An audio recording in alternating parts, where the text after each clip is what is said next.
that excitement about travel going, which is what I'm here to talk about. It is, I'll share a little bit more about myself, but it is my absolute passion to talk about travel and the benefits of travel on our well-being. We did a little room assessment. I was going to see how many people were in hotels, airlines, meetings and events, but we kind of got that covered there.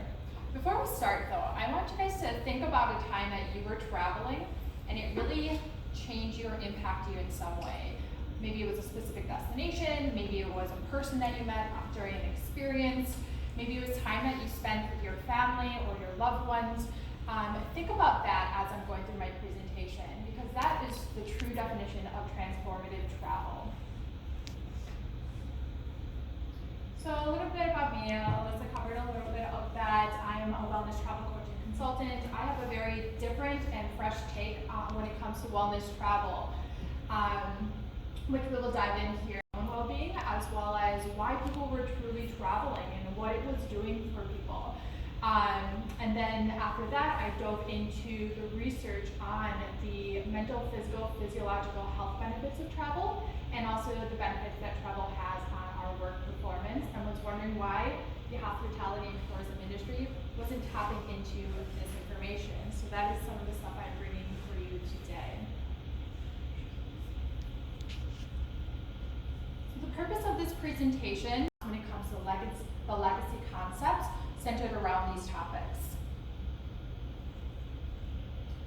I want you to think about how you can attract and retain valuable talent, how you can attract new and repeat visitors to your establishments. For business travel, how do you entice people to get back on the road? How can you help your employees, your business travelers, your remote workers succeed, and what that means to them? How will you keep visitors and travelers satisfied and happy when it comes to their well-being? And the reason that I mentioned I took my own journey around the world as a solo backpacker.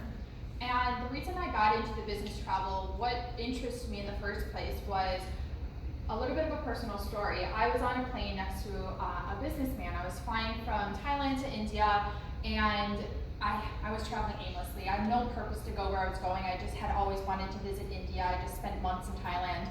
And I happened to sit on this long flight next to this businessman, and we were sharing stories and our journey. And I was just telling him, I'm just a budget backpacker traveling the world with no point. He's like, oh, that's amazing. Like, what did you do in Thailand? What are you going to go see in India? And here sat a man in a business suit. He had everything on paper that everyone wants. He had a family, a nice house, a salary, kids, got paid to travel for work, he got to travel, and he was so unhappy. He's like, I wish I could do that. I'm envious of your life, he said to me. And I was like, that always stuck in my head. That was 10 years prior to me sharing any of this information or being interested in this topic. But I said to myself, travel doesn't have to be that way. We travel for a purpose. Travel can provide so much more out of us. There's so much research on that, and that's the stuff that I wanted to bring to you and just get your wheels turning about today. What you perceived. Think about, what do you want to get out of a trip?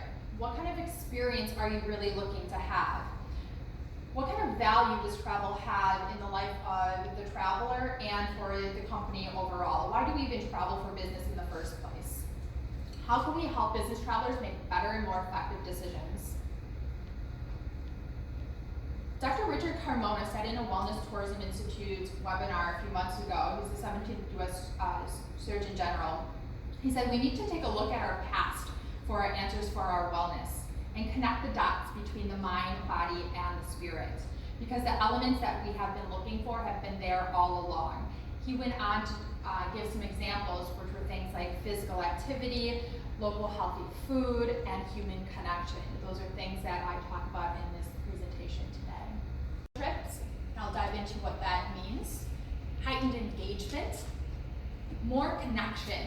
We are all craving that social and human interaction, which is why we're so excited to be here today, finally in person.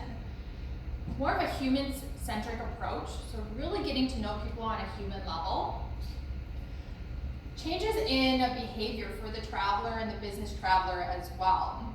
Travelers are rapidly shifting their attitude towards where, when, and why they travel, said Trip Actions in a Skift report. There's also a mindset change. This is really essential to the shift in the paradigm that we're going to see in the wellness travel industry. It's already a natural healer for me, but this article really got me my brain going, because this is exactly what the information I like to share. Blue spaces is essentially just spending time near bodies of water, whether it's an ocean, a lake, a pond. Visiting blue spaces is important to people who are seeking to unwind. We know that this is simple from analyzing people's habits in terms of where they tend to visit and what they tend to value, says a report from Blue Health and the Washington Post. For example, we know that people are more likely to spend more money with hotel room views of the ocean. Granted, I have a beautiful room here. Fantastic. The first thing I did was send up pictures of like how stunning this is. I don't want to leave. It really does have a change on your mental effect. As for green spaces, this is something that a lot of people have been turning to during the pandemic, spending time in nature, gardening, being outdoors. That's all under the green spaces concept. A report from the BBC says that more than 40% of people say that being in nature, in wildlife, and local green spaces have been even more important for their well-being during the pandemic. And there's also a lot of general practitioners in parts of England who've been doing just that, prescribing nature experience for people struggling with depression and anxiety. They recommend things like going for a walk in nature or planting in their garden.